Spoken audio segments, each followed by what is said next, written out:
سورہ ملک بڑی، جیسے سورہ قاف وہاں تھی اسی مقام پر یہاں سورہ ملک ہے، بہت جامع اس کی تاثیر، اور یہ بہت حضور کو عزیز تھی۔ آپ کی کے معمولات میں سے تھا رات کو سوتے ہوئے آپ سورہ ملک پڑھا کرتے تھے، اور اس کی آپ نے تلقین کی ہے۔ بسم اللہ الرحمن الرحیم، تبارک الذی بیدہ الملک وہو علی کل شیء قدیر، بڑی بابرکت ہے وہ ہستی جس کے ہاتھ میں ہے بادشاہی، راج اس کا ہے۔ یہ ہے دین کا سیاسی پہلو، پوری کائنات پر اس کا راج چل رہا ہے۔ دنیا میں بغاوت ہے، کیوں ہے؟ وہ اپنے ایمان کے دعوے داروں کا امتحان لینا چاہتا ہے بس، ورنہ سورج، چاند، گیلیکسیز، پوری کائنات اور خود ہمارے جسم کا ایک ایک ذرہ اس کے قانون کا پابند ہے، تابع ہے۔ ہمارا جسم ہمارے اختیار میں کہاں ہے؟ میں تنگ آ جاتا ہوں، 2 دن ہوتے ہیں یہاں سے تو طبیعت خراب ہو جاتی ہے، جب تک کہ وقت لگتا ہے کینچی لے کر بیٹھتا ہوں۔ اگر میں چاہوں کہ یہاں بال نہ آئے، میرا جسم ہے، میرا تو اختیار نہیں، وہ تو آئیں گے۔ تو ہمارا جسم بھی جہاں تک اس کی فزیولوجی کا تعلق ہے، اس کی اناٹومی کا تعلق ہے، یہ سارا اللہ کے قانون کے تابع، میرے تابع تو نہیں۔ میں چاہوں میرا دل ذرا رک جائے، جب چاہوں میں اس کو سٹارٹ کر دوں تو یہ تو نہیں ہوگا، جب بند ہوگا بند ہو جائے گا، میرے اختیار میں نہیں ہے۔ لیکن یہ کہ جو ہماری اختیاری زندگی ہے اس میں ہم نے طے کر لیا ہے کہ اللہ کی نہیں مانیں گے، اپنی مانیں گے، اپنی مانیں گے، اپنی بیویوں کی مانیں گے، اور جو بھی نظام ہے اس کے ساتھ وفاداری کریں گے، چاکری کریں گے، ان کی ملازمت کریں گے، ان کے رتھوں کے اندر ہم بیل بن کر جتیں گے تاکہ ہمیں عیش ملے، دنیا کے اندر ہمارے لیے مقامات ہوں، ہماری عیش ہو، بس اللہ خیر صلی اللہ۔ تو یہ ہے اصل میں امتحان، ورنہ بادشاہی یہاں اب بھی اسی کی ہے۔ یہ صرف ہلدی کی گانٹھ ہے جسے لے کر ہم پنساری بن کر بیٹھ گئے، میری مرضی، میرا خیال، میرا نظریہ یہ ہے، اور ہمارے نزدیک جو ہے طریقتکم المثلی، ہمارے جو کلچر ہے، مثالی نظام جو ہم نے بنایا ہے، ہمیں اس کی حفاظت کرنی ہے۔ تبارک الذی بیدہ الملک وہو علی کل شیء قدیر، وہ ہر چیز پر قادر ہے۔ الذی خلق الموت والحیاۃ لیبلوکم ایکم احسن عملا۔ اب دیکھیے ہم نے حیات انسانی کا جو اب تک سمجھا ہے، جس کو کہ عمر نے، جو کہ بہت بڑا شاعر ہے، اس نے اپنی بیوی سے خطاب کر کے کہا ہے حیات ثم موت ثم بعث حدیث و خرافات یا ام عمری۔ یہ کیا ہے؟ زندگی پھر موت پھر زندگی، یہ کیا؟ یہ سب حدیث و خرافات، معاذ اللہ۔ ہم نے بھی دیکھا پہلے کنتم امواتا فاحیاکم ثم یمیتکم ثم یحییکم ثم الیہ ترجعون۔ یہ وقفے کیوں ڈالے گئے؟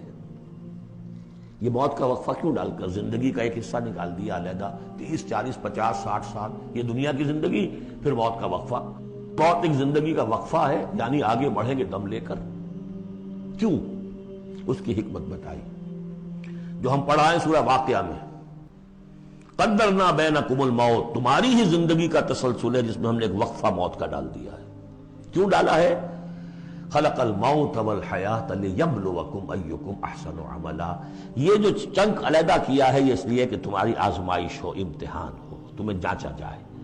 وہ 3 گھنٹے کا امتحان ہوتا تھا جو دیتے تھے تم کبھی اسکولوں میں، اب یہ 30 برس کا سمجھ لو، اور واقعی 30 برس ہی ہوتے ہیں آدمی کے پاس۔ پہلی زندگی کے 20-25 برس ویسے گزر گئے، شعور ہی ابھی نہیں ہے، اور پھر ایک خاص عمر کے بعد جو ہے اعضاء ڈھیلے پڑ گئے، اور پھر یہ کہ لا یعلم من بعد علم شیئا، 30 نہیں ہوں گے 40 مل جائیں گے آدمی کو۔ کام تو یہی ہوتا اس کی زندگی کا، لیکن اس لیے ہے لیبلوکم ایکم احسن عملا، تاکہ تمہیں جانچے پرکھے دیکھے تم میں سے کون ہے اچھے عمل کرنے والا۔ اب دیکھیے علامہ اقبال کی جو نظم ہے زندگی کے موضوع پر، واقعہ یہ ہے کہ بہت چوٹی کی چیز ہے، بہت عمدہ چیز ہے۔ تو اسے پیمانہ امروز فردا سے نہ ناپ، جاویداں پہم دواں ہر دم جواں ہے زندگی۔ قلزم ہستی سے تو ابھرا ہے مانند حباب، جیسے سمندر میں ایک بلبلا سا ہوتا ہے، کتنی زندگی ہوتی ہے بلبلے کی۔ قلزم ہستی سے تو ابھرا ہے مانند حباب، اس زیاں خانے میں تیرا امتحان ہے زندگی۔ خلق الموت والحیاۃ لیبلوکم ایکم احسن عملا۔ ہے کبھی جان اور کبھی تسلیم جان ہے زندگی، کبھی زندگی جان سے مترادف ہے، عبارت ہے، کبھی جان دینا اصل زندگی ہے۔ ولا تقولوا لمن يقتل في سبيل الله اموات بل احياء ولكن لا تشعرون. ہے کبھی جان اور کبھی تسلیم جان ہے زندگی. اصل زندگی جو ہے وہ جان دے دینے سے حاصل ہوگی. الذي خلق سبع سماوات طباقا، وہ اللہ جس نے بنائے 7 آسمان ایک دوسرے کے اوپر. آیات متشابہات میں سے ما تری فی خلق الرحمن من تفاوت، تم نہیں دیکھ پاؤ گے اللہ کی تخلیق میں کہیں کوئی فرق. اتنا محکم نظام ہے، اتنا محکم نظام. کیا کسی سائنسدان نے آج تک یہ بھی کہا کہ تخلیق میں یہاں نقص ہے؟ کسی نے کہا؟ زوالوجی کی فیلڈ میں یا باٹنی کی فیلڈ میں یا کسی اور فیلڈ میں، جیولوجی کی فیلڈ میں، اسٹرانومی کی، کسی نے کہا ہے؟ ما تری فی خلق الرحمن من تفاوت فارجع البصر هل تری من فطور، پھر ذرا دوبارہ لوٹا لو اپنی نگاہ، دیکھ لو، ہر میدان میں دیکھ لو، کہیں تمہیں کوئی رکھنا نظر آتا ہے؟ اگر یہ تخلیق کامل ہے تو کامل حقیقت میں کون ہے؟ اس کا خالق، اس کا باری، اس کا مصور. بس یہ نظر نہیں آتا. سائنسدان سب کچھ دیکھ رہے ہیں، ڈھونڈنے والا ستاروں کی گزرگاہوں کا اپنے افکار کی دنیا میں سفر کر نہ سکا. بڑے بڑے صاحب بصیرت اور بڑے بڑے عقل مند اپنی ناک پتلے کے پتھر سے ٹھوکر کھاتے ہیں. دیکھ رہے ہیں ٹیلیسکوپ سے ٹھوکر کھا رہے ہیں وہاں جو سامنے پتھر پڑا ہوا ہے اس سے. یہ ہو رہا ہے آج ہمارے ساتھ. سپر جیل کا بسرا کر رہے ہیں، پھر لوٹاؤ ذرا اپنی نگاہ کو 2 مرتبہ اور. ينقلب إليك البصر خاسئا وهو حسير، تمہاری نگاہ تھک ہار کر لوٹ آئے گی، تمہیں ہماری تخلیق میں کہیں کوئی رکھنا، کوئی دراڑ نظر نہیں آئے گی. وَلَقَدْ زَيَّنَّا السَّمَاءَ الدُّنْيَا بِمَصَابِيحَ وَجَعَلْنَاهَا رُجُومًا لِلشَّيَاطِينَ وَأَعْتَدْنَا لَهُمْ عَذَابَ السَّعِيرِ.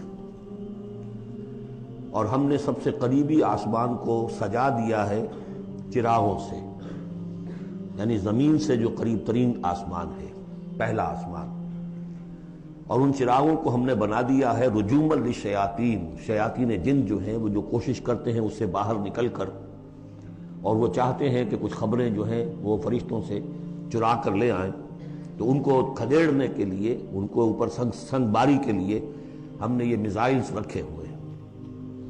وَأَعْتَدْنَا لَهُمْ عَذَابَ السَّعِيرِ، اور ان کے لیے ہم نے تیار کر رکھا ہے جلا دینے والا عذاب.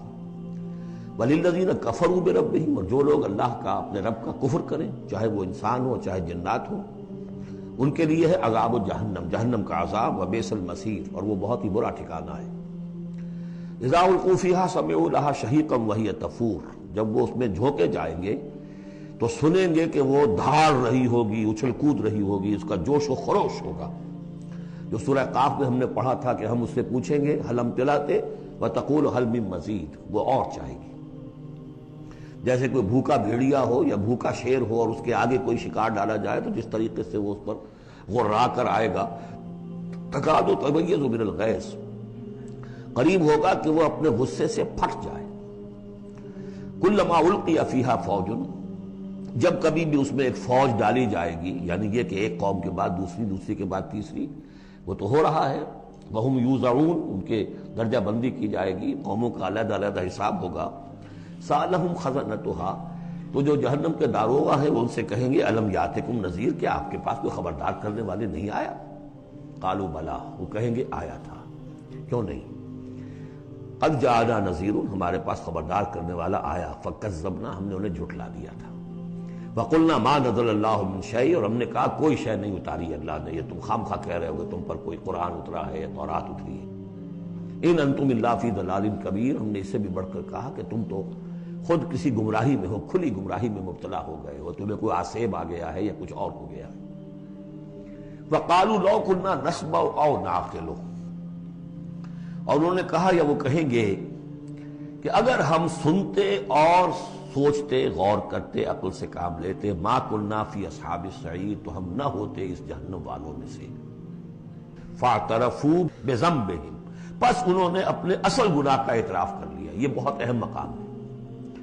اصل گناہ کیا تھا کہ ہم نے ان کی بات سنی ہی نہیں، سنی تو انسنی کر دی، اس پر غور نہیں کیا.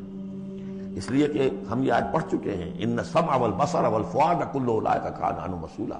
اللہ نے تمہیں یہ فیکلٹیز دی ہیں تو اس لیے کہ استعمال کرو. ہم نے بند کر کے رکھ چھوڑی.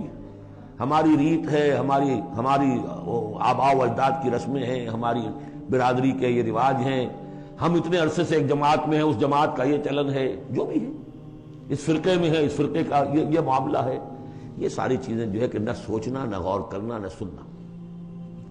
فاعترفوا بذنبہم، اصل گناہ یہ ہے ان کا، فسحقا لاصحاب السعیر، تو اب دفع ہو جائیں یہ، دھکارے جائیں یہ لوگ کہ جو جہنمی ہیں۔ اس کے برعکس ان الذین یخشون ربہم بالغیب، وہ لوگ کہ جو اپنے رب سے ڈرتے رہے غیب میں، لہم مغفرۃ واجر کبیر، ان کے لیے مغفرت بھی ہے اور بہت بڑا اجر بھی ہے۔ وَأَسِرُّوا قَوْلَكُمْ أَوِ اجْهَرُوا بِهِ، اور دیکھو چاہے تم اپنے قول کو چھپا کر بیان کرو یا بلند آوازی سے بیان کرو۔ إِنَّهُ عَلِيمٌ بِذَاتِ الصُّدُورِ، وہ تو اس سے بھی واقف ہے جو تمہارے سینوں کے اندر مضمر ہے اور پنہاں ہے۔ أَلَا يَعْلَمُ مَنْ خَلَقَ، بڑی اہم آیت ہے یہ وہ حصے ہیں قرآن کے یہ کہ جن کو اس طریقے سے ازبر ہونا چاہیے اگر بات کرنا چاہتے ہیں، آپ دین کی وہ خدمت کرنا چاہتے ہیں۔ کیا وہی نہ جانے گا جس نے پیدا کیا؟ ایک ایسی بات ہے کہ جس کا کوئی انکار کر ہی نہیں سکتا۔ گھڑی بنانے والے کو تو معلوم ہے میں نے اس میں کیا کیا پرزے رکھے ہوئے ہیں، مجھے نہیں معلوم، میں اس کا استعمال تو کر رہا ہوں، مجھے بتا دیا یہ بٹن دبا دیں یہ آن ہو جائے گا، لیکن یہ کہ جس نے بنایا ہے کیا اس سے چھپی ہوئی کوئی چیز ہے؟ الا یعلم من خلق وهو اللطیف الخبیر، اور وہ تو بہت باریک بین ہے، ہر شے کی خبر رکھتا ہے۔ هو الذی جعل لکم الارض ذلولا، اسی نے تمہارے لیے زمین کو بنا دیا ہے پست، تابع حکم، تمہارے قدموں میں بچھی ہوئی ہے غریب، جتنا چاہتے ہو اس کو تو رونتے ہو، پامال کرتے ہو۔ فمشوا فی مناکبہا، چلو پھرو اس کے کندھوں کے مابین، گویا کہ یہ بھی کوئی بہت بڑا ہاتھی ہو، اس کے کندھوں کے مابین اتنی جگہ ہے، چل پھر رہے ہیں، جیسے چیونٹی کسی ہاتھی کے کندھوں کے درمیان چل رہی ہو تو وہ تو سمجھتی ہوگی کہ فٹ بال کا میچ کھیلنے کی جگہ مجھے مل گئی ہے۔ تو یہی حال ہمارا ہے، ہم جسے بہت وسیع سمجھتے ہیں کیا وہ کچھ بھی نہیں۔ فمشوا فی مناکبہا وکلوا من رزقہ، اور اسی کے رزق میں سے کھاؤ پیو، اسی زمین میں سے تمہارا رزق بھی برآمد ہو جائے گا۔ وإلیہ النشور، یہ یاد رکھو کہ پھر اللہ ہی کی طرف اٹھ جانا ہے، یہ اٹھنا ہے۔ آمنتم من فی السماء ان یخسف بکم الارض فاذا ہی تمور، کیا تمہیں کوئی خوف نہیں رہا؟ بالکل تم نچنت ہو گئے ہو اس آسمان والے سے جو آسمان میں ہے کہ وہ کہیں تمہیں زمین میں خسف نہ کر دے، دھسا نہ دے، فاذا ہی تمور، جبکہ وہ لرزے، زلزلہ آئے، شق ہو جائے اور تم چلے جاؤ۔ ام امنتم من فی السماء ان یرسل علیکم حاصبا، کیا تمہیں کوئی ڈر نہیں رہا کہ اللہ تعالیٰ جو ہے وہ آسمان والا تم پر بھیج دے کوئی ایسا جھکڑ تیز آندھی جس میں پتھر چلے آ رہے ہیں، جو بلٹس کا کام کرے اور میزائلز کا کام کرے۔ فَسَتَعْلَمُونَ كَيْفَ النَّذِيرُ، پھر تمہیں معلوم ہو جائے گا کہ میرا خبردار کرنا کیسا تھا، کیا اس کا نتیجہ تھا۔ وَلَقَدْ كَذَّبَ الَّذِينَ مِن قَبْلِهِمْ، اور یقیناً جو ان سے پہلے تھے انہوں نے بھی جھٹلایا تھا۔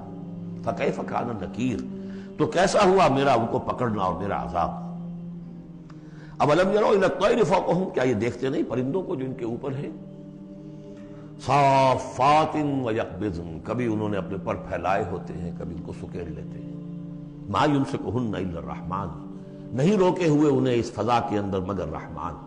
إِنَّهُ بِكُلِّ شَيْءٍ بَصِيرٌ، یقیناً وہ ہر چیز کو دیکھ رہا ہے۔ یعنی جو قانون طبیعی ہے جس کے تحت وہ چل رہا ہے وہ تو اللہ کا بنایا ہوا ہے۔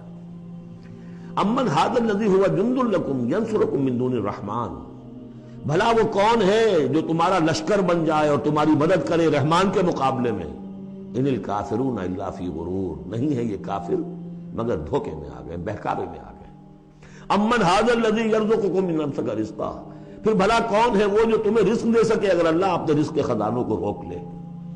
بل لجوا فی عتو ونفور، نہیں یہ لوگ اپنی شرارت میں اور نفرت میں بہت آگے بڑھ گئے۔ افمن یمشی مکبا، یہ آیت بہت اہم ہے حکمت قرآن کے اعتبار سے، فلسفے کے اعتبار سے۔ افمن یمشی مکبا علی وجہہ اہدی امن یمشی سویا علی صراط مستقیم، دو انسانوں کا تصور کرو، ایک شخص وہ ہے کہ جو اوندھے منہ پیٹ کے بل گھسٹ رہا ہے، ایک وہ جو سیدھا کھڑا ہے، سیدھے راستے پر چل رہا ہے، کون ہوگا زیادہ ہدایت پر؟ اس میں نقشہ کھینچ دیا گیا ہے، جو لوگ حیوانی سطح پر زندگی بسر کر رہے ہیں صرف انسٹنکٹس کی وجہ سے زندہ ہیں، پیٹ معاشی جدوجہد اسی کے لیے زندہ ہے، گھسٹ رہے اسی میں، اس اوندھے پڑے ہوئے انسان کے مانند نہیں جنہیں آگے کا کچھ پتہ نہیں آگے کہاں جانا ہے، وہ تو ان کے انسٹنکٹس انہیں چلا رہے ہیں، بالکل اینیمل لیول کے اوپر زندگی گزار رہے ہیں، اوندھے منہ، انہیں کیا نظر آئے گا راستہ کون سا ہے، کدھر جانا ہے؟ ایک شخص کھڑا ہے سیدھا، اپنی منزل اس نے معین کر لی ہے۔ یہ بالکل وہی فلسفہ ہے جو سورہ حج میں آ چکا ہے۔ انسان حقیقت میں وہی انسان ہے جس نے اپنا کوئی آدرش، کوئی نصب العین، کوئی مقصد، کوئی آئیڈیل زندگی میں مقرر کیا۔ جو شخص بغیر کسی نصب العین کی زندگی گزار رہا ہے، ہی از این اینیمل۔ اولئک کالانعام بل ھم اضل۔ حیوانات جو ہیں یہ چوپائے، ان کی زندگی کا کوئی مقصد نہیں ہے۔ وہ تو اللہ نے ہمارے کام کے لیے پیدا کر دی، آپ انہوں کاٹوں گوشت کھائیں اور ان کی چمڑوں سے جوتیاں بنائیں اور جی رہے وہ خالص انسٹنکٹس کے اوپر، ان کی جبلتیں ہیں، صرف جبلت کے تحت ہیں۔ انسان صرف حیوان نہیں ہے، اس میں کچھ اور ہے، اور اس کے لیے کوئی آئیڈیل۔ ضعف الطالب والمطلوب، جتنا اونچا آئیڈیل ہوگا اتنا ہی اونچا انسان جائے گا، لیکن جس کا کوئی سرے سے آئیڈیل نہیں وہ نرا حیوان ہے۔ آخر چوپائے بھی تو اسی طرح چلتے ہیں نا۔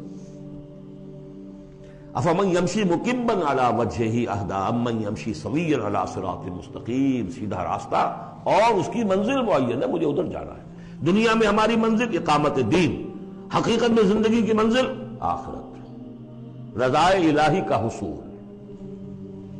قل هو الذی انشأکم وجعل لکم السمع والابصار والافئدہ، کہہ دیجئے وہی ہے جس نے تمہیں انشاء اٹھانا، تمہیں بنایا، بڑھایا، وجعل لکم السمع والابصار والافئدہ، تمہیں کان دیے، آنکھیں دی اور دل دیے یا عقل دی۔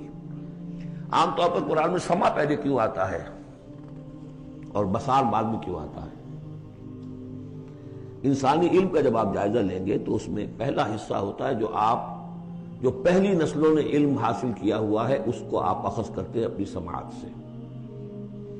آپ سنتے ہیں، کلاس میں لیکچر ہو رہا ہے، پروفیسر لیکچر دے رہا ہے، جو کچھ ہوا ہے پہلے وہ آپ نے پچھلی نسلوں کا جو بھی ذخیرہ معلومات ہے وہ جمع کیا، اب آپ نے آبزرو کیا، کچھ اور معلومات حاصل کی، کچھ نئی حقیقتیں آپ پر منکشف ہوئیں، اور پھر آپ نے اس کو جوڑا، ایک قدم آگے گئے۔ ان السمع والبصر والفؤاد کل اولئک کان عنہ مسئولا قلیلا ما تشکرون، بہت کم ہی شکر ہے جو تم کرتے ہو۔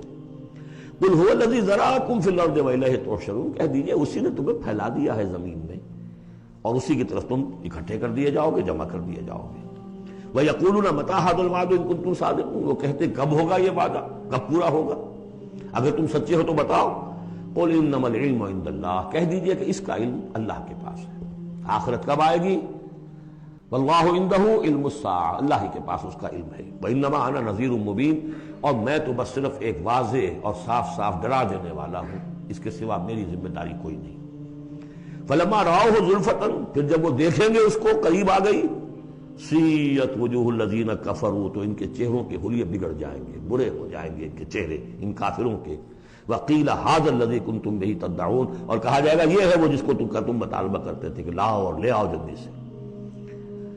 قل ارأیتم ان اہلکنی اللہ ومن معی او رحمنا فمن یجیر الکافرین من عذاب الیم، اے نبی ان سے کہیے دیکھو اگر مجھے میرا اللہ ہلاک کر دے، یا اور جو میرے ساتھ ہیں ان سب کو بھی ہلاک کر دے، یا اللہ تعالی ہم پر رحم فرمائے، سوال یہ ہے کہ تمہیں کون بچائے گا، کافروں کو کون بچائے گا عذاب علیم سے؟ ہمارا جو بھی ہو ہم ناکام رہ جائیں، تمہارے نزدیک ناکام ہو گئے، ہمارے نزدیک تو کوئی ناکامی ہے ہی نہیں۔ هل تربصون بنا الا احدى الحسنیین، دو اعلیٰ صورتیں ہیں، ان میں سے تیسری کوئی صورت ہے ہی نہیں۔ یا ہمارا رب ہمیں سب کو جام شہادت نوش کروا دے، کامیابی سب سے بڑی کامیابی تو یہی ہے، اور کامیاب ہو کر اگر واپس آ گئے تو تم بھی کہو گے کہ کامیاب ہو۔ لیکن تم سوچو کہ کافروں کو کون بچائے گا دردناک عذاب سے؟ قل هو الرحمن آمنا بہ، کہہ دیجئے وہ رحمان ہے، اس پر ہم تو ایمان لا چکے ہیں، وعلیہ توکلنا، اور اسی پر ہمارا توکل۔ نوٹ کر لیجیے یہ صورتیں جو ہے بالکل ابتدائی زمانے کی صورتیں ہیں۔ ابھی سمجھیے کہ یہ ابتدائی رد و قضا ہے، جس کی آخری شکلیں وہ ہیں جو سورہ انعام اور سورہ اعراف اور سورہ یونس اور سورہ ہود میں ہم دیکھا ہے۔ فَسَتَعْلَمُونَ مَنْ هُوَ فِي ضَلَالٍ مُّبِينٍ، تو عنقریب تمہیں معلوم ہو جائے گا کہ کھلی گمراہی میں کون تھا، ہم تھے یا تم تھے۔ قُلْ أَرَأَيْتُمْ إِنْ أَصْبَحَ مَاؤُكُمْ غَوْرًا، ذرا ایک بات پر اور غور کرو، اگر تمہارا یہ پانی جو زمین کا ہے وہ نیچے اتر جائے، کبھی کبھی ایک دم بہت جو ہے ایک الارم ہو جاتا ہے کہ پانی کی سطح نیچے جا رہی ہے، بارشیں کم ہوئی ہیں، پانی کی سطح نیچے جا رہی ہے، کہاں سے لائیں گے پانی؟ وہ تو پھر بھی ابھی ایک حد تک ہی نیچے جاتی ہے۔ یہ پانی اور نیچے چلا جائے. فمن یاتیکم من ماء معین، کون ہے وہ جو لائے گا تمہارے پاس وہ پانی صاف نتھرا ہوا پانی.